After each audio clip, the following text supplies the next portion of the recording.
तो हेलो बच्चा party, welcome back to STVG. This is Sandeep भैया। और गाइस, ये तो आपने सुना ही होगा कि जेई एडवांस में अब 3 अटेम्प्ट अलाउड है। पहले सिर्फ 2 ही अटेम्प्ट था, एक 12th के साथ, एक 12th के बाद। पर अब ऐसा नहीं है, अब 3 बार आप जेई एडवांस दे सकते हो कंसेक्यूटिव ईयर्स में, मतलब लगातार 3 साल। अभी आप 12th में हो तब भी, 12th होने के 1 साल बाद, ड्रॉप करने के बाद भी, और अगर आपने डबल ड्रॉप कर लिया तो भी आप जे एडवांस दे सकते हो। अब इसका इंपैक्ट बहुत बड़ा पड़ने वाला है। पहला, उन लोगों को बहुत ही ज्यादा बेनिफिट मिल जाएगा जो महाधुरंधर लोग थे लेकिन थोड़ी सी लापरवाही की वजह से आईआईटी से चूक गए थे। अब उनको एक और मौका मिल जाएगा आईआईटी में जाने का। ठीक। दूसरा, कोचिंग इंडस्ट्री पे बहुत अच्छा इंपैक्ट पड़ने वाला है, क्योंकि भैया इनको मिलने वाला है बिजनेस। पहले क्या था कि पहले इन लोगों ने एक ड्रॉप लेने को बड़ा ही कॉमन कर दिया था कि this is very normal thing, drop ले लो, कोई बात नहीं, आईआईटी में नहीं हुआ अगले साल पहुंच जाना। हाँ, इन लोगों ने सेकंड ड्रॉप को कॉमन करने की कोशिश करी थी, पर आईआईटी जो था वो इसको अलाउ नहीं करता था कि भैया सेकंड ड्रॉप पर आईआईटी जेईई एडवांस का एग्जाम नहीं दे सकता है, और यहां पर उसको हम आईआईटी में एडमिशन नहीं देंगे। तो वो लोग बोलते थे कि ठीक है भाई, कोई बात नहीं, एनआईटी तक तो मिल रहा है ना, तो ले लो, डबल ड्रॉप ले लो। लेकिन बच्चा बहुत ज्यादा सेटिस्फाइड नहीं होता था, क्योंकि तुम्हें भी पता है अभी बहुत सारे, अगर टॉप के एनआईटीज को छोड़ दो तो क्या हाल है, और 2-3 ही ट्रिपल आईटी हैं जो ढंग की है, मतलब टॉप की, बाकी सब में तो वही हाल है जो स्टेट कॉलेज टाइप का है। तीसरी बात करूं तो अब क्या है, अब ये लोग बड़ा ही कॉमन कर लेंगे कि भैया कोई बात नहीं यार, 1 साल एडमिशन नहीं हुआ, सिंगल ड्रॉप ले लो। जैसे सिंगल ड्रॉप दिलवाते थे, आप बोलेंगे कि यार डबल ड्रॉप ले लो, कोई बात नहीं, एक कदम पीछे हट के बॉल मारने पर बॉल क्या होता है, बाउंड्री पार जाता है, कोई बात नहीं, डबल ड्रॉप ले लो। अब इस तरीके से क्या रहेगा, थोड़ा सा इनको और मास मिलता रहेगा, बच्चे मिलते रहेंगे। जबकि इन्हें भी बताया कि सिलेक्शन रेशियो बहुत कम है, फिर भी क्या करो, घेर घेर के लेके आते रहो, पैसा बनाते रहो, दिस इज द बिजनेस। हाँ, अभी मतलब पहले के टाइम में जब जेईई एडवांस में नीट की तरह कोई ऐसा रिस्ट्रिक्शन नहीं था, ठीक है, रिस्ट्रिक्शन जब नहीं था आईआईटी में एडमिशन के लिए, तो ये लोग तो कई बच्चों को 5-5 6-6 साल तक ड्रॉप करवा देते थे। इनका मतलब, बहुत सारे कोचिंग इंडस्ट्री वाले ऐसे थे, इनका बस चले तो तुम बूढ़े हो जाओ तब तक आईआईटी जेईई की ही तैयारी करते रहो, भले बच्चा क्या है, कैपेबल हो या ना हो, बच्चे के बस की बात हो या ना हो, मोटिवेशन का डोज देते रहो और पैसा लेते रहो। ऐसा एक सिनेरियो था उस टाइम पर। अच्छा स्टेप ये था कि एडवांस आईआईटी ने भाई एक बढ़िया स्टेप लिया कि भाई सिर्फ 2 साल तैयारी करिए, अगर आपसे हो पाता है तो ठीक है, अदरवाइज आप निकलिए, क्योंकि ऐसा तो है नहीं कि सिर्फ आईआईटी सब कुछ है। इसके अलावा और भी बहुत सारे प्रोफेशंस हैं, आईआईटी के अलावा भी लोग कमा रहे हैं, जी रहे हैं और अच्छा कर रहे हैं, ऐसा कुछ नहीं है ना। तो this was a important rule. और वैसे भी आप एमटेक के लिए जा सकते हो, आप फॉरेन जा सकते हो, आईआईटी से बढ़िया इंस्टीट्यूट्स फॉरेन में है, अगर आपके पास पैसा है तो you can go there also, no problem. तो बहुत सारे अल्टरनेटिव्स हैं, पर नहीं भाई, समझ ही रहो इंडिया में बिजनेस कैसा है। तो ये चीज है। और तीसरा, तुम जैसे व्यक्तियों पर जो मेहनत नहीं कर रहे हैं उस पर क्या इंपैक्ट पड़ने वाला है, तो भैया तुम्हारे एडमिशन का चांस और गिर जाएगा, क्योंकि बहुत सारे कैंडिडेट्स इस बार अप्लाई करेंगे, मान के चलो। क्योंकि जो बंदा, मैं खुद देखता हूं, मेरे पास मैं पिछले बहुत सारे बच्चों को बहुत सारे कॉलेजों में एडमिशन कराया जिनकी 99 परसेंटाइल थी, 99.4 परसेंटाइल, 5 परसेंटाइल, 98 परसेंटाइल, वो सारे धुरंधर ड्रॉपर थे। और अगर उनको एक मौका मिल जाता, मैंने जब उनसे यही पूछा कि भैया क्या हुआ, एडवांस में कैसा रहा, तो उनका कहना था भैया एडवांस में अच्छा नहीं गया, लेकिन अगर एक और मौका होता ना तो मैं सच में बहुत बढ़िया इस साल कर देता। अब उनका फोन आ रहा है कि भैया यार एडवांस में तो एक अपॉर्चुनिटी मिल गई, क्या करूं, कॉलेज कैसे हैंडल करूं और आईआईटी जेईई की कैसे हैंडल करूं। कुछ बच्चे तो कह रहे हैं भैया मैं सोच रहा हूं कॉलेज छोड़ के आ जाता हूं, मैं आईआईटी की तैयारी करता हूं। तो इस टाइप के धुरंधरों की वजह से क्या होगा, तुम्हारा कॉम्पिटिशन बढ़ जाएगा। जो अच्छा खासा तुम्हारी गाड़ी चल रही थी ना, उसमें बहुत सारे धुरंधर आएंगे और फोड़ के चले जाएंगे और तुम देखते रह जाओगे। तो मान के चलो इस बार नंबर ऑफ एप्लीकेंट्स भी बढ़ सकते हैं, तुम्हें मान के चलो कि इस बार तुम्हारा सामना उनसे हो सकता है जो ऑलरेडी टॉप के एनआईटीज में पढ़ रहे हैं, क्योंकि वही रिस्क लेगा जो टॉप के एनआईटीज में है। जिसको आईआईटी में जाने की इच्छा है वही रिस्क लेगा। और वैसे भी आईआईटी चीज ऐसी है कि तुम 2 साल ड्रॉप कर दो और लोग कर देंगे, समझ रहे हो ना। अरे लोग 8-8 साल, 6-6 साल ड्रॉप कर देते थे भाई, अभी भी ऐसा होता है। गेट में क्या होता है, गेट में टीचर जो गेट के लिए पढ़ा रहा है वो और उसका स्टूडेंट साथ में एग्जाम में बैठते हैं। कई बार जब गेट में ऑल इंडिया रैंक आती है तो पता चलता है फलाने कोचिंग का टीचर है जिसकी ऑल इंडिया रैंक 1 आई है, ऑल इंडिया रैंक 2 आई है। तो गेट के थ्रू भी हम आईआईटीज वगैरह में एमटेक में एडमिशन लेते हैं, तुम्हें पता होगा शायद। बीटेक करने के बाद सबको गेट देना पड़ता है आईआईटीज या फिर आईआईएससी बेंगलुरु या फिर हायर स्टडीज के लिए। तो दिस इज द पॉइंट, वैसा ही सिनेरियो इस बार जेईई एडवांस में बनने वाला है। और एग्जाम पैटर्न जो है ये चेंज होने की वजह से भी आप पर एक अच्छा खासा इंपैक्ट पड़ेगा। तो चलो हम पहले देखते हैं। तो देखो जो एक न्यूज है इसने तुम्हें भी हिला के रखा होगा कि भैया जेईई एडवांस जो है 3 साल इस बार 3 कंसेक्यूटिव ईयर्स में आप अटेम्प्ट कर सकते हो, पहले ऐसा नहीं था। उसके साथ ही साथ बच्चे इसको देख के बड़ा परेशान हो रहे हैं कि भैया 75% क्राइटेरिया का क्या मामला है। तो मैं तुम्हें सिंपल शब्दों में समझाता हूं और आई होप कि तुम्हें समझ में आ जाएगा कि 75% क्राइटेरिया का क्या मामला है। तो देखो जेईई एडवांस में बैठने के लिए 75% क्राइटेरिया की कोई रिक्वायरमेंट नहीं है। जेईई मेन में बैठने के लिए भी 75% क्राइटेरिया का कोई रिक्वायरमेंट नहीं है। चाहे एडवांस की बात की जाए या मेंस की बात की जाए, अगर आपको इसमें बैठना है, आप तुम इसको भी देखना, कहीं पर 75% का जिक्र नहीं किया गया है, कहीं पर 75% का जिक्र नहीं किया गया है। तो चाहे आपको मेंस में बैठना हो या एडवांस में बैठना हो, उसके लिए 75% चाहे हो या ना हो, आप एग्जाम में बैठ सकते हो। रीजन क्या है? क्योंकि देखो जेईई मेन जो एग्जाम है ये बहुत बड़ा एग्जाम है। पिछले बार 14 लाख से ज्यादा बच्चों ने एग्जाम दिया था। और ये सिर्फ ऐसा नहीं है कि जेईई मेन से सिर्फ आपको एनआईटी, ट्रिपल आईटी या फिर जीएफटीआई ही मिलने वाला है ना, ये तो मिलेगा ही मिलेगा, लेकिन मोस्ट ऑफ द स्टेट के एग्जाम को खत्म करके जेईई मेन से कर दिया गया है। जैसे कि अपना एके2 पहले होता था, यूपी2 होता था, जो लोग यूपी से होंगे वो समझ रहे होंगे। एके2 जो होता था अपना UPS triple E, Uttar Pradesh state engineering entrance exam करके एक एग्जाम कराता था, इसने इसको खत्म किया और बोला कि भैया अब हम जेईई मेन के मार्क्स से क्या लेंगे, एके2 में, एके2 के अंदर जितने कॉलेज हैं एडमिशन लेंगे। ऐसे ही अपना जैक दिल्ली में एडमिशन होता है। जैक दिल्ली के जो कॉलेजेस हैं, नाम तुमने सुना होगा, डीटीयू, एनएसयूटी, है ना, ट्रिपल आईटी दिल्ली, मतलब बहुत सारे कॉलेजेस हैं जिसमें क्या है, कि किसके थ्रू एडमिशन होने वाला है, जेईई मेन के थ्रू एडमिशन होने वाला है। और एके2 में एडमिशन के लिए, एके2 के कॉलेज में एडमिशन के लिए बोर्ड में सिर्फ 45% चाहिए, जैक दिल्ली में सिर्फ 60% चाहिए, आईपीयू में 60% चाहिए। तो इस टाइप के कॉलेजों में एडमिशन के लिए बोर्ड में ऐसे बहुत कम परसेंट चाहिए होते हैं। तो अगर जेईई मेन में अपीयर होने के लिए 75% लगा दोगे तो भैया यहां एडमिशन कैसे होगा? तो जेईई मेन में अपीयर होने के लिए किसी परसेंटेज की रिक्वायरमेंट नहीं है, बस आप पास होने चाहिए। और एक बार आप इसमें अपीयर हो गए तो आप बाकी जगहों पर एडमिशन ले सकते हो। लेकिन अभी भी एनआईटीज, ट्रिपल आईटीज और जीएफटीआईज में एडमिशन लेने के लिए 75% का रिक्वायरमेंट है। अभी प्रूफ के साथ दिखा दूंगा व्हाई इट्स रिक्वायर्ड। सेम चीज जेईई एडवांस जो है, जेईई एडवांस में अपीयर होने के लिए 75% की रिक्वायरमेंट नहीं है। ये बात तुम समझो, क्योंकि जेईई एडवांस से आईआईटीज तो मिलते ही मिलते हैं, आईआईटीज तो मिलते ही मिलते हैं, और भी इंस्टीट्यूट्स में एडमिशन होता है। इनफैक्ट फॉरेन में कुछ यूनिवर्सिटीज हैं जो एडवांस को कंसीडर करती हैं। तो जेईई एडवांस में आईआईटी, जैसे एक आईआईएससी बेंगलुरु है, हम लोग ऐसे बोलते हैं कि मतलब this is more better than IIT. IIT से भी हम अच्छा इंस्टीट्यूट मानते हैं जब हम लोग एमटेक में एडमिशन लेने की बात करते हैं। तो मास्टर्स के लिए, हायर स्टडीज के लिए आईआईएससी को हम लोग ज्यादा तवज्जो देते हैं as compare to IIT. IIT Bombay को भी छोड़ के बच्चा आईआईएससी बेंगलुरु जाता है। जब तुम कट ऑफ देखोगे ना गेट का तो तुम्हें क्लियर हो जाएगा। उसी तरीके से एक आरजीआईपीटी है, राजीव गांधी, यहां पर एडमिशन के लिए मात्र 60% चाहिए। आईआईएससी बेंगलुरु में बीटेक है, पहले बीएस हुआ करता था, अभी बीटेक भी लॉन्च हुआ है जो मैथमेटिक्स एंड कंप्यूटिंग ब्रांच का है। इसमें एडमिशन के लिए तुम्हें क्या करना चाहिए, तुम्हें जेईई एडवांस के थ्रू ही एडमिशन होगा और 12th में सिर्फ 60% की रिक्वायरमेंट है।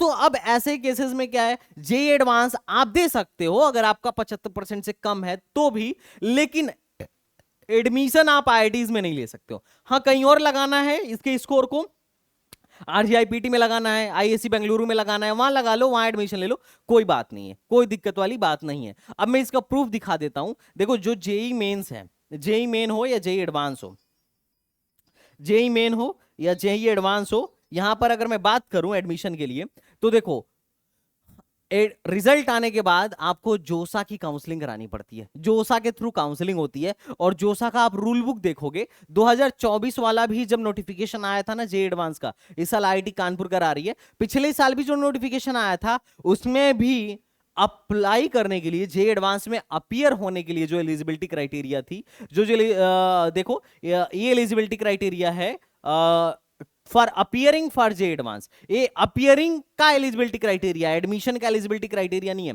उसमें भी ऐसा नहीं बोला था अपियर होने के लिए 75% चाहिए, ये बात तुम समझो। लेकिन जब एडमिशन लेने की बात आएगी तो ये रूल बुक है जोसा का। अब इसमें देखो लास्ट ईयर में, अगर हम लास्ट ईयर के हिसाब से बात करें तो यहां पर तुम देखो कि एडमिशन के लिए हु कैन अप्लाई इन जोसा, ये देखो candidate who can participate in जोसा, क्योंकि जोसा के थ्रू ही आईआईटी में, एनआईटी में या ट्रिपल आईटी या फिर जीएफटीआई में एडमिशन होता है। सिर्फ और सिर्फ जोसा के थ्रू एडमिशन होता है आईआईटी में। और ऐसा नहीं है कि बीटेक में किसी और तरीके से एडमिशन होने वाला है, ऑनलाइन डिग्री में तो हो जाता है, लेकिन ऑफलाइन की मैं बात कर रहा हूं। तो इसमें जो है क्वालिफिकेशन इन जेई एडवांस, पहली चीज तो आईआईटी में एडमिशन के लिए क्वालिफाइड इन जेई एडवांस, एक तो जो जेई एडवांस क्वालिफाइड होनी चाहिए, और साथ ही साथ satisfied the performance in class 12th और equivalent examination criteria as given in annexure 2A। Annexure 2A में जो क्राइटेरिया दिया गया है, परफॉर्मेंस का क्राइटेरिया दिया गया है, वो भी आपके पास होनी चाहिए। तो आईआईटी में एडमिशन के लिए एक तो जेई एडवांस का स्कोर चाहिए, और साथ ही साथ आपका एक स्पेसिफिक परफॉर्मेंस चाहिए क्लास 12th में। अब वो परफॉर्मेंस क्या है मैं एनेक्सर 2A में दिखाता हूं। एनेक्सर 2A मैंने जैसे ही खोला तो यहां पर तुम देखोगे कि कैंडिडेट मस्ट हैव पास्ड और secured at least 75% aggregate marks in class 12th, और अगर आप SC ST या PW हो तो 65% मार्क्स होना चाहिए। तो एटलीस्ट आपके पास इतनी परफॉर्मेंस होनी चाहिए, बोर्ड में 75% आपका होना चाहिए, तो ही आप जोसा में बैठ सकते हो। साथ ही साथ अगर आपका 75 नहीं है, लेकिन अगर आप टॉप 20 परसेंटाइल में हो तो भी आप क्या कर सकते हो, टॉप 20 परसेंटाइल में हो तो भी बैठ सकते हो। तो this is the annexure 2A, जिसमें साफ साफ बोला गया है कि अगर आपको जोसा में पार्टिसिपेट करना है तो कम से कम आपके पास इतना परसेंटेज होना चाहिए। तो ये जो आप जो इस जेई एडवांस के साइट पर देख रहे हो, ये जेई एडवांस में बैठने के लिए क्राइटेरिया है कि 75% नहीं है तो भी आप बैठ सकते हो। सेम चीज जेई मेंस के लिए है कि अगर आपका जेई मेन में अगर आपका बोर्ड में 75% नहीं है तो भी आप क्या कर सकते हो, जेई मेन में बैठ लो, कोई दिक्कत नहीं है, क्योंकि जेई मेन का score card all over India बहुत सारे कॉलेजों में यूज होता है। लेकिन अगर आपको पर्टिकुलरली एनआईटी आईआईटी में एडमिशन लेना होगा तो आपको जोसा के थ्रू काउंसलिंग करानी पड़ेगी, क्योंकि जोसा ही वो एजेंसी है जो इनमें एडमिशन कराती है। अब अगर इसमें एडमिशन आपको करानी है जोसा के थ्रू तो इस केस में फिर आपके 75% होने चाहिए, क्योंकि अगर आप 75% नहीं होगा तो जोसा आपको काउंसलिंग में पार्टिसिपेट ही नहीं करने देगी। ये बात आपको क्लियर होनी चाहिए कि एडमिशन के लिए क्या क्राइटेरिया है और एग्जाम में अपीयर होने के लिए क्या क्राइटेरिया है, बोथ में बी डिफरेंट।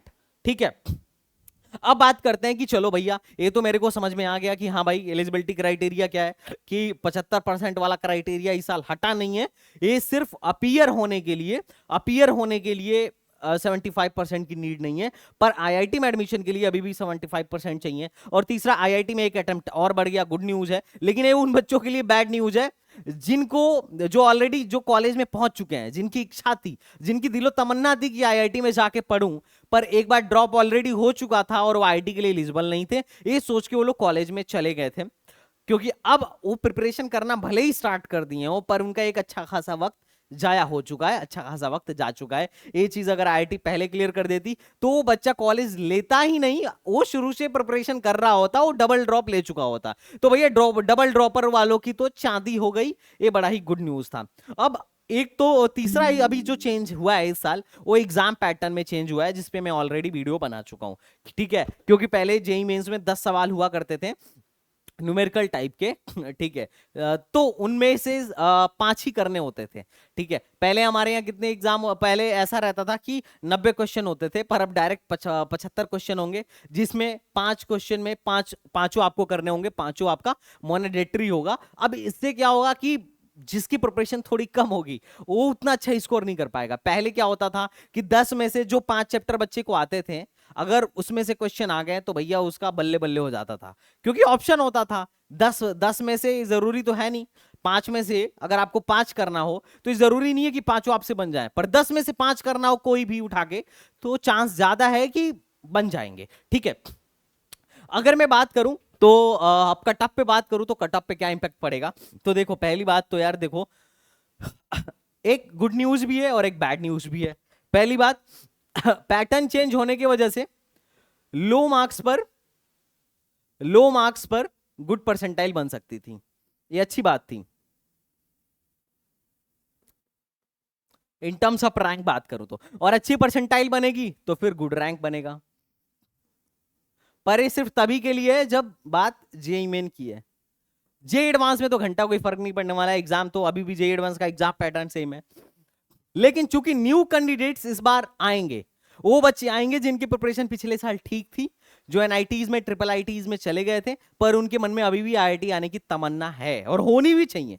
अब वो बच्चे इस बार आएंगे, जिसके वजह से नंबर ऑफ कैंडिडेट थोड़े से क्या हो जाएंगे, नंबर ऑफ कैंडिडेट्स क्या हो जाएंगे, नंबर ऑफ कैंडिडेट ज्यादा हो जाएंगे। नंबर ऑफ कैंडिडेट ज्यादा होने की वजह से ऑब्वियस सी बात है आप में इस बार कंपटीशन हाई रहेगा, इस बार कट ऑफ भी हाई जाएगी, क्योंकि जब भी नंबर ऑफ कैंडिडेट बढ़ते हैं तुम्हें पता है कि कट ऑफ बढ़ता ही बढ़ता है। साथ ही साथ कैटेगरी वालों को जेई मेन में फायदा मिलने वाला है, जेई मेन में भी फायदा मिलेगा और एडवांस में भी फायदा मिलेगा। क्यों मिलेगा मैं बताता हूं। पहले क्या होता था, पहले के टाइम में जब जोसा अपना फॉर्म फिल कर सॉरी ये जे एनटीए वाले जब फॉर्म फिल करवाते थे, तो ये लोग क्या करते थे, बस पूछ लेते थे कि आप कौन से कैटेगरी में बिलोंग करते हैं। अब बच्चा बोल देता था कि हम भैया इस पर्टिकुलर, जैसे मैं बताता हूं, देखो नंबर ऑफ टॉप कैंडिडेट्स कितने लेने हैं पहले से फिक्स्ड है, देख रहा हूं, ये पहले से फिक्स्ड है कि इतने ही नंबर ऑफ टॉप कैंडिडेट लेने हैं आईआईटी के एग्जाम में, जेई एडवांस के एग्जाम में बैठाने के लिए, जिसमें 27% तुम्हारा ओबीसी है। मतलब टोटल नंबर ऑफ कैंडिडेट जो बैठते हैं उसमें 27%, मतलब इससे ज्यादा ये ओबीसी नहीं लेंगे। 67,500 बच्चों से ज्यादा ओबीसी बच्चों को क्वालिफाई नहीं कराएंगे। ईडब्ल्यूएस में मैक्सिमम बच्चे 25,000 लेंगे। ये नंबर ऑफ कैंडिडेट्स फिक्स हैं कि भैया हमको इतने ही बच्चे लेने हैं, किसके लिए, जेई एडवांस में बैठाने के लिए। तो अब इसमें गड़बड़ी क्या होती थी, गड़बड़ी ये हो जाती थी कि बहुत सारे जनरल बच्चे होते थे जिनको लगता था कि हम क्या बनवा सकते हैं, ईडब्ल्यूएस बनवा सकते हैं, तो वो लोग क्या करते थे, ईडब्ल्यूएस डाल देते थे। बहुत सारे ऐसे बच्चे होते थे जो ओबीसी होते थे पर क्रीमी लेयर में होते थे, पर वो ओबीसी डाल देते थे।